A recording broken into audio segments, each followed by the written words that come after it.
I'm usually not a fan of sequels, but what about reboots?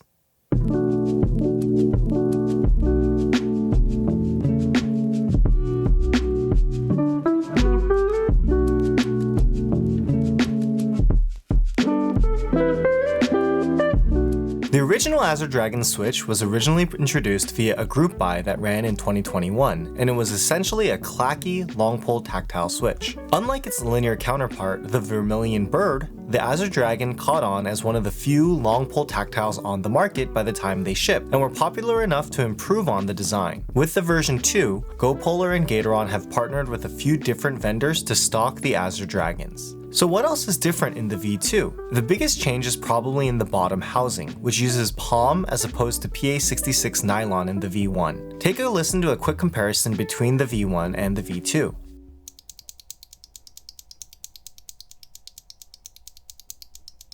The bottom housing mold is allegedly an improved KS9 mold, which is the same mold that's used in the new Gatoron Pro switches. Most of the other changes are aesthetic, like gold-plated springs and a built-in light diffuser in the top housing, also like the KS9 Pro switches. Before we go any further, let's hear these switches stock.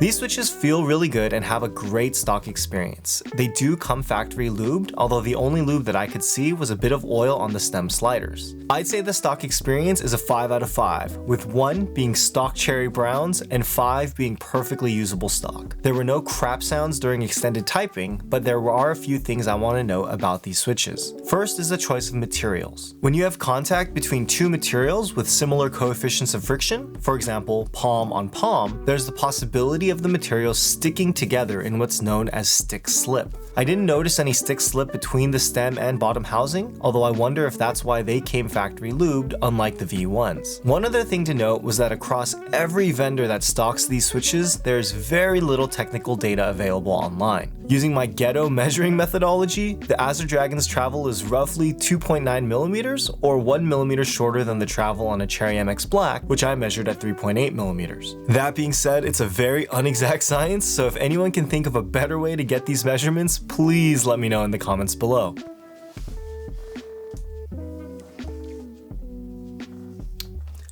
Hi guys! So I didn't actually discover this until I was done shooting my video and in the process of editing, but there's actually a force curve diagram on the back of this very fancy box. It lists the total travel at 3.4 millimeters and the actuation travel at 2.55 millimeters. So obviously my method is a little imprecise.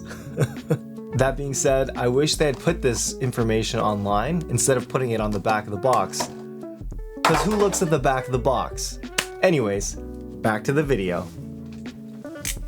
As for the tactile experience, the Azure Dragon V2s have no pre-travel and a medium-sized tactile bump that ends with just under 1 millimeter of post-travel. I describe the bump as something that's neither round nor sharp, which was a little confusing to my fingers in my testing. The lack of pre-travel and the relatively small bump made these feel almost like a Boba U4T with a heavier spring. The quicker bottom out and the 18mm long 2-stage spring also causes a very snappy return on the upstroke, which made these switches feel less tactile during extended typing than they really are. I have to say, I don't know how I feel about the tactility on these switches because they're somewhere in between medium and heavy tactile. That being said, it's time for today's build. Today we're taking a look at the Angry Mouse Cyberboard Round 3, which is a gasket mounted 75% with an aluminum plate. I chose this board so we could see what the RGB looks like, as this board is definitely more for show, although it does have a pretty decent sound signature. Here's the typing test.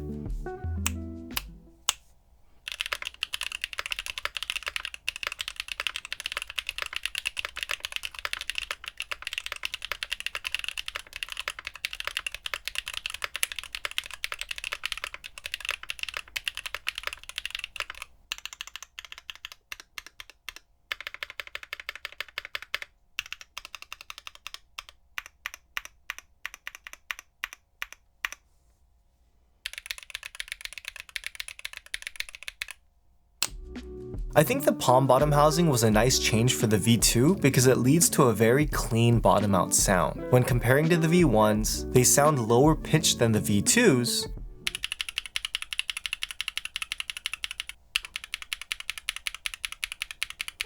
but the overall sound and feel of the V2 is a lot cleaner and tighter, if that makes sense. This is actually the first palm bottom long pole switch that I've tried, and it's a great pair to bring out the clack that's inherent to long pole switches while not being too bright sounding like a polycarbonate bottom can be. That being said, it's time for the good, the bad, and the ugly. First, the good. These switches offer a great stock experience, and I didn't really feel the need to lube or film these switches because the wobble is very well controlled as well. The factory lube is consistent in feel, if not in application, as some switches I opened up definitely had more lube than others. The tactility is unique, and if you're into trying new switches, I'd give them a try only because long pole tactiles aren't very common. And while there aren't any objective bads about these switches, I wish there was more technical data available. As it stands, every vendor has put a lot of data regarding the Pantone colors for the switch parts and all the different aesthetic changes, but I wish a similar amount of effort went into actually listing the specs that matter. But that's just my gripe about how switches are sold in general rather than an issue with these switches specifically. Now, what about the overall value? When using code MAKER at Hippokeys, these switches come out to 61 cents a piece, which is a fair price for the quality stock experience and the overall refinement of these switches. Now, there are several vendors for the Azure Dragon V2s, including Divinity, Kono, and Chosvox, but there are 3 reasons to buy from Hippokeys if you're in the US. First, they're the least expensive at Hippokeys, even when using the promo codes. Second, they're actually in stock while being sold out everywhere else. And third, you get this cool box art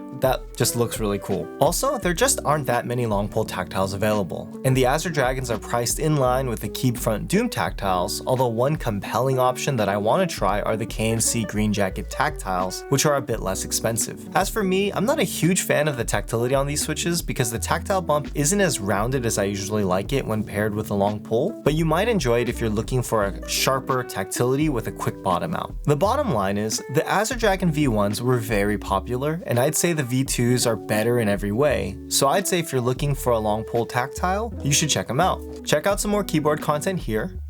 I'm MakerMods, and I'll catch you in the next video.